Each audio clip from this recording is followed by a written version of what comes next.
Olá, meus amores! Bem-vindos a mais um vídeo aqui desse canal. E no vídeo de hoje eu venho trazer para vocês mais uma resenha de um livro muito importante para a literatura brasileira, de uma autora que não foi reconhecida no seu tempo, mas hoje aí ela ocupa um cargo extremamente importante. Afinal de contas, ela é reconhecida como talvez uma das primeiras escritoras afro-brasileiras do Brasil, ainda mais que escreveu um livro com um tema feminista, sendo que na época nem se comentava sobre isso, né?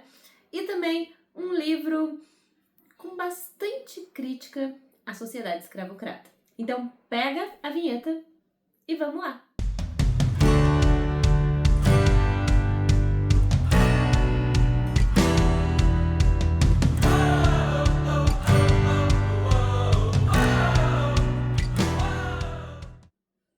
Bom, depois da resenha tão animada e tão exaltada, eu acho que eu até me empolguei demais de Capitães da Areia, eu venho trazer para vocês mais uma resenha de mais um livro que a gente leu com o Clube de Autores Leitores no mês de março. Se você não sabe do que eu tô falando, aqui embaixo tem um link, tá, para você participar e vir ler com a gente. Em março a gente leu apenas autores nacionais e agora em abril a gente tá lendo apenas autores moçambicanos, tá sendo imperdível, afinal de contas a gente tá lendo Mapeador de Ausências. E iremos ler a partir de quarta-feira Moçambique com Zé de Zarolho, e o nosso desafio será também Nós Matamos o Cão Tinhoso. Todos autores moçambicanos, tá? Então tá sendo uma leitura imperdível.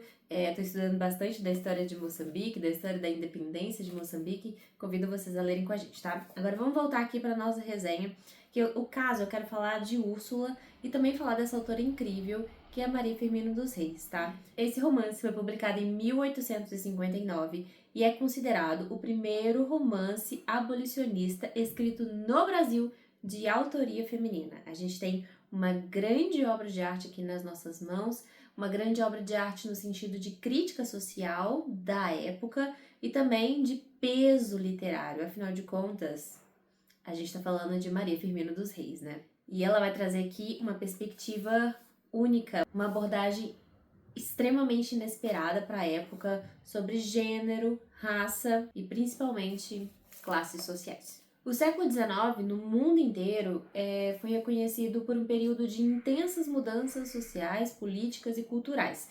Quando a gente pensa na Europa, lá estava acontecendo a Revolução Industrial. Já quando a gente pensa no Brasil, a gente vê a continuação do período escravocrata, mas a gente também vê um aumento, uma continuação da luta pela independência do Brasil. Afinal de contas, o Brasil tinha se tornado independente no ato, né, no nome, mas não realmente na realidade. Isso durou um tempo, foi um processo. E a gente também estava lutando bastante com a questão da formação da identidade nacional.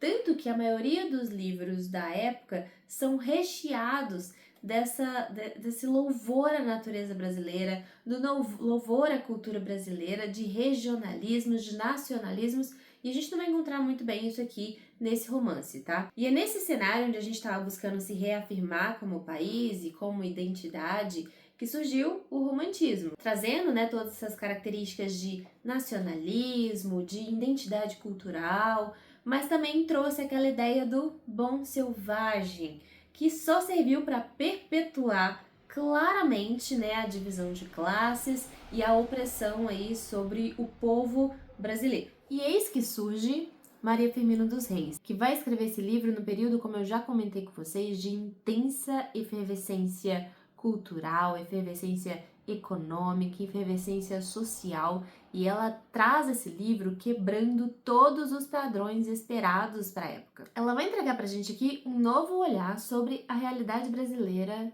de 1859, tá? Então esperem se surpreender. Vou contar um pouquinho para vocês sobre a sinopse do livro e também o que eu achei durante a leitura e passar por cima aqui sobre a opinião de alguns leitores, né, que compartilharam com a gente no debate final desse livro, sem trazer para vocês como eu vou falar? Sem trazer spoilers, tá? Úrsula vai contar a gente a história de amor de Tancredo e Úrsula, tá? Mas a gente tem aqui uma gama de personagens que vão ser extremamente importantes para essa narrativa. O primeiro deles que a gente vai conhecer é o Túlio. Túlio é um escravo negro pertencente à família de Úrsula. Ele tá viajando ali, ele tá indo, retornando para casa da Úrsula depois de uma tarefa que ele tinha que fazer, e ele vai encontrar no meio do caminho um rapaz acidentado, um rapaz branco, né? Na realidade, ele vai presenciar esse acidente. Ele vai ver um rapaz branco naquela paisagem maravilhosa, né? Vindo completamente desiludido, com a cabeça baixa, sem razão de viver. E ele não repara que o cavalo dele, na realidade, está muito cansado, chega a estar titubeando ali e ele não nota nada disso. Até que, de repente, o cavalo se prosta, né? Acaba se machucando e quando o cavalo cai, cai por cima da perna do Tancredo. O Tancredo fica ali desacordado, porque ele também vai bater a cabeça. O Túlio, vendo aquela situação toda, vai lá ajudá-lo, né? O Túlio é um rapaz negro e escravo, como eu já falei com vocês, e naquela situação ele vai desesperado ali para ajudar aquele rapaz, mas sempre tem a questão do medo, né? De uma pessoa que foi constantemente oprimida pela sociedade, oprimida, torturada e tudo mais, né? Não tem nem o que dizer.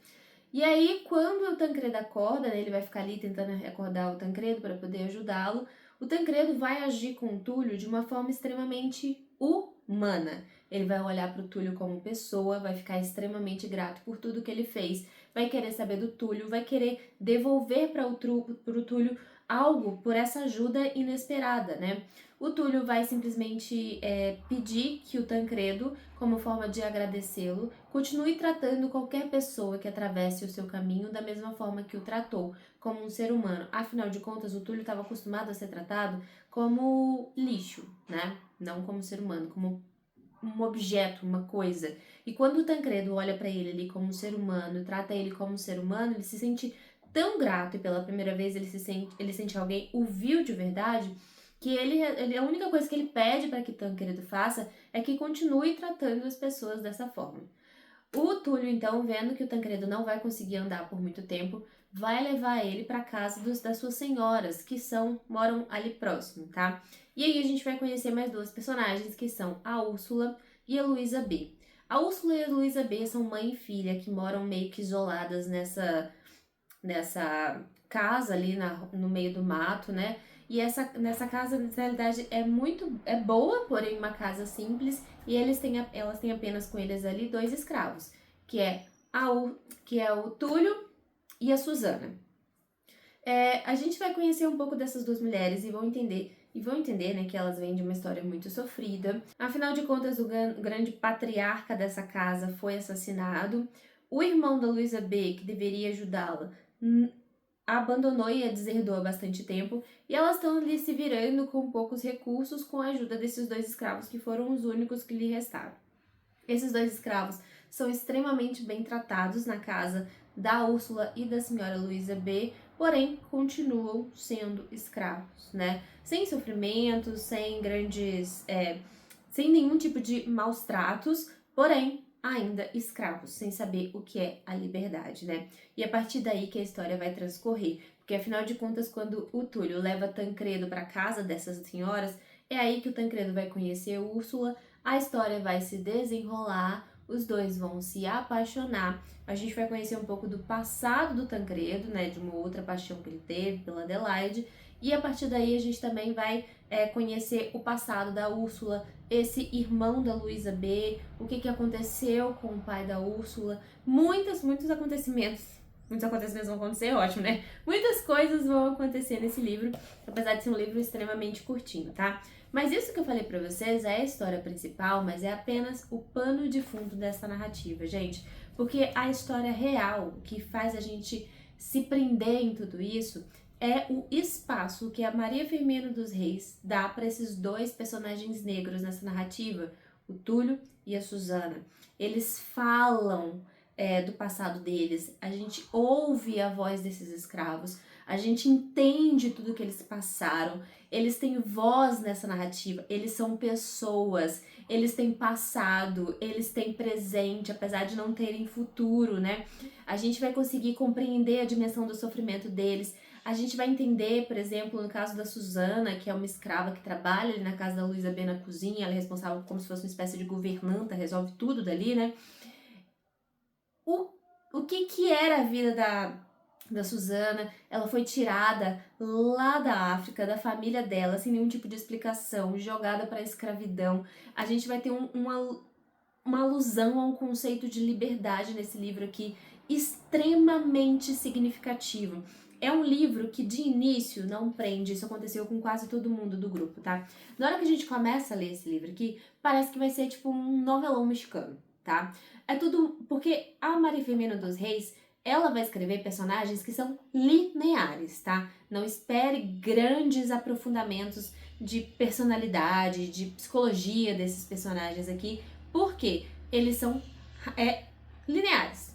Quem é bom, é bom, é bom o tempo inteiro e muito bom. E quem é ruim, é ruim, é ruim o tempo inteiro e muito ruim, tá? Então, não existe aquela complexidade do ser humano com duas faces, que tem hora que é bom, tem hora que é ruim.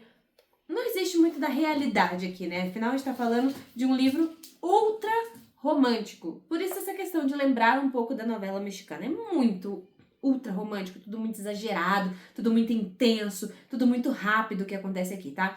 Mas a gente tem que relevar todo esse contexto. Afinal de contas, isso é só o pano de fundo pro aprofundamento e pra voz que a Maria Firmina dos Reis dá para esses personagens que seriam secundários, mas na realidade são que trazem toda a potência do livro dela. É impressionante você ler uma mulher, você ler o que uma mulher teve coragem de escrever dentro da sociedade daquela época e publicar. Ela teve muito peito. Muito peito. É impressionante a capacidade dela. Então, quando vocês pensam na época, essa estrutura de texto, apesar de ultra romântica, é extremamente complexa, tá? Porque ela consegue trazer o ultra romantismo e ao mesmo tempo trazer uma crítica às injustiças sociais pesadíssima aqui nesse livro. A autora vai trazer pra gente, através do discurso direto, o que não é muito comum, as atrocidades que esses dois escravos, Susana e Túlio, passaram pela vida até chegar àquele momento. A luta pela liberdade e a luta pela dignidade que eles trazem dentro de si, que são constantemente oprimidos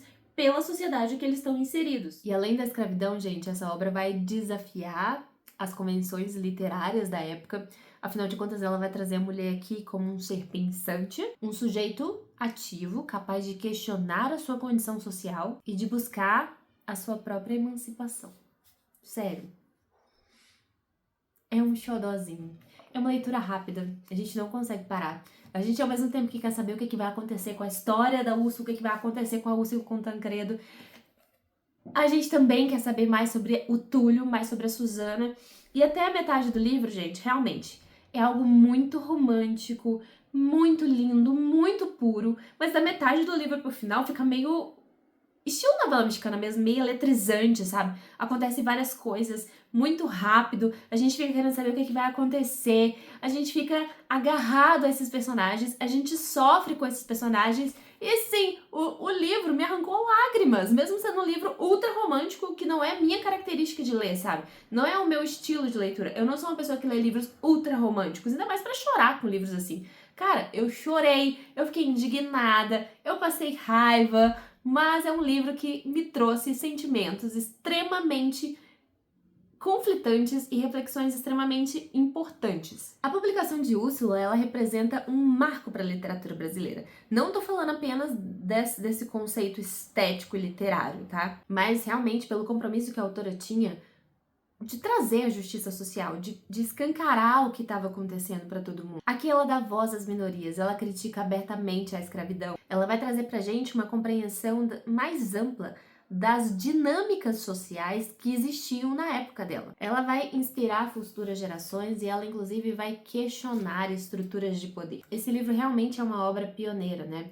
A gente não vai ter aqui simplesmente um livro que faz uma abordagem romântica sobre dois personagens, né? Não. A gente tem aqui um livro que dá voz às minorias, dá voz àqueles que não são escutados. Isso aqui é um documento histórico e social.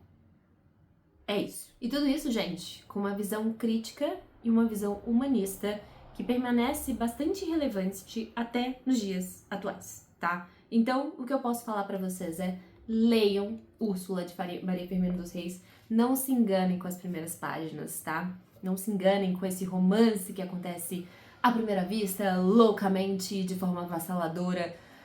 parece bastante raso no início. Sério, não se enganem com o início desse livro, porque ele vai te surpreender, ele vai te agarrar e ele vai ser um marco na sua vida de leitura. É isso, gente.